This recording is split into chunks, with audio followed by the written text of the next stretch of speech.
Good morning and welcome to our daily devotional from Pilgrim Congregational Church. I'm Patrick Horn.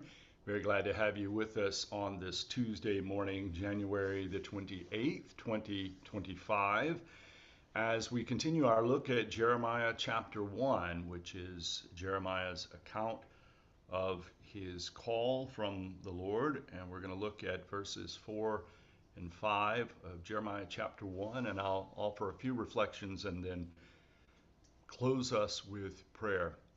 So, this is Jeremiah 1, verses 4 and 5. Now the word of the Lord came to me, saying, Before I formed you in the womb, I knew you, and before you were born, I consecrated you. I appointed you a prophet to the nations. Well, there are a couple of things that seems to me that are very important about this passage. Um, I do want to emphasize that in these passages, many of the prophets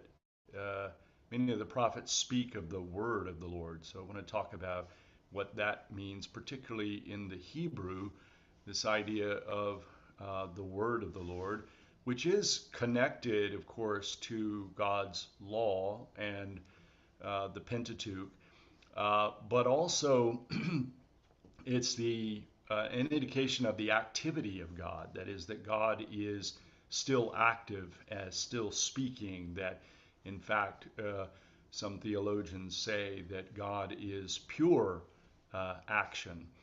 Um, then in verse 5, this emphasis on God knowing us before we were born.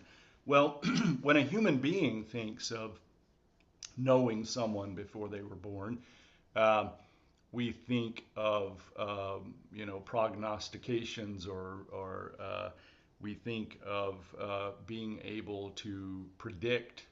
But it's important to remember that this is not the kind of knowing. This is more like destiny, more like an awareness that exceeds space and time, that goes beyond space and time. And so there is quite a bit of mystery here uh, that should be acknowledged, and also a good reminder to us of the nature of our relationship with God, that is, being intimately known in this way, that is, beyond space and time, in a way that's very hard for us to grasp without acknowledging a great deal of mystery here.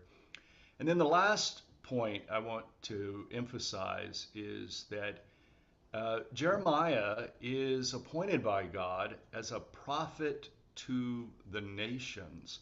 Now, it seems to me that maybe we don't emphasize that enough. I think we tend to think of Jeremiah as a prophet of Judah or Israel, or the ancient Jewish people. Um, and we need to emphasize that according to the text, Jeremiah is a prophet to the nations. And this is particularly important when later in this passage, when the sort of power that is given to Jeremiah, an emphasis on being able to pull down and destroy, but also to plant and to build up, an extraordinary power here that is applicable to all the nations. So very, very interesting questions here about what this means. What does it mean to be a prophet to the nations, in essence, to the whole world? And of course, especially important when you think that, Jeremiah and the Jews at the time didn't really have a military or very much power and influence. So what in the world could be this power that's being talked about here? Really good questions for us to reflect upon. Let's close with this word of prayer from the temple, a book of prayer. O God, the light of all that is true, the strength of all that is good, the glory of all that is beautiful, we thank thee that thou hast put within our minds some spark of the eternal flame, some desire after goodness, some enjoyment of whatsoever things are lovely. We thank thee for the strength of reason and for all the inner kingdom of the mind, for every thought that lifts us to thyself, for every noble desire, for every holy impulse. We thank thee that thou hast so framed our hearts that our deepest instincts anchor us to thee, that thou hast so created everything that he who loves the truth can never miss thee at the last. In all our thoughts, save us from anxiety, presumption, and fear. Deliver us from all falsehood, error, and prejudice. And as we have gathered ourselves to seek thee afresh, may all our doubts vanish before the shining of thy face.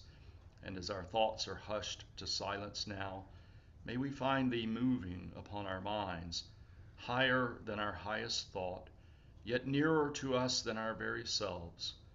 Inspire, uplift, and comfort us, and manifest thyself, O God. Amen. Thank you for joining me this morning from Pilgrim Congregational Church. I'm Patrick Horn, and I hope that you have a very good day. Goodbye.